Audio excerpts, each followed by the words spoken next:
good afternoon. This is Miss Lisa Ballerina reporting from the U.S. Virgin Islands. And today's tips and tricks are how to keep the class moving so that you don't lose their attention. So students will lose attention if the teacher has them sitting around, not moving, if there's a lot of inactivity while you're changing music, while you're getting props out. So to avoid this, one of the main reasons is maybe you're not planning your classes, and so have a really good class plan to going into class. And then the second thing is have your playlist ready to go, so that way you can go right to the next song and you don't have to wait to try to find music. Of course, there's glitches along the way, but we don't need to talk about that today. But my first tip is when they come into the room, however you do that, I have them sit on little rugs, and the rugs are against the wall, so they all pick out a rug, they sit on that, and when it's time to start, I greet them.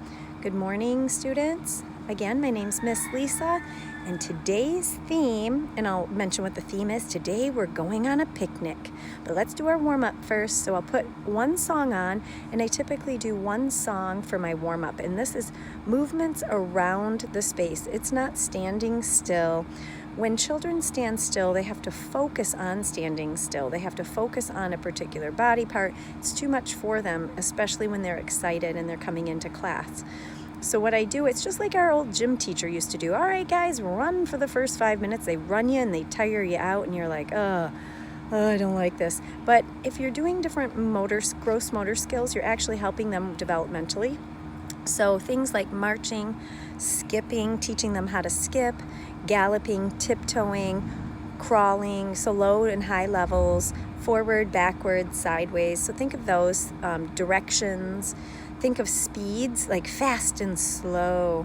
And then as soon as that song is over, and again, it could be about a 2.5, 3 minute song, then they can sit and listen to the next instruction.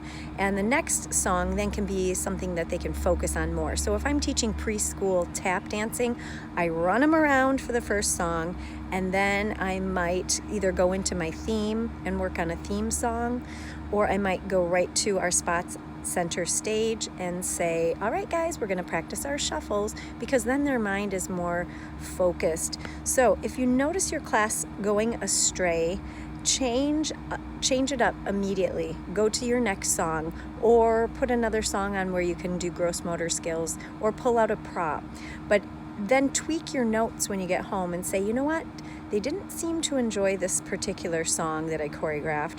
Maybe if I add a beanbag into the song, maybe it will make it more interesting for them, or some type of prop. Or you know what? Maybe it's too much choreography for them. Maybe the steps are shuffle, hop, step, toe back. And maybe that's just too much for them to comprehend. And when they can't comprehend it, they seem bored, but it's just really over their cognitive level. So play around with some of those tips and tricks and see if that works. When you start to notice them getting bored, that's what I do. I go home and I retweak the choreography.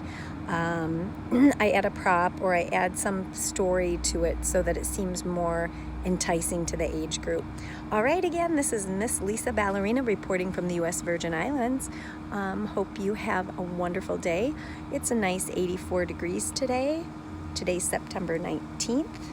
2019. And if you have any questions, put them down below. I'd love to have any comments or questions. If you've got a topic you want me to discuss, I'd love to do that as well. Thank you. Have a great day.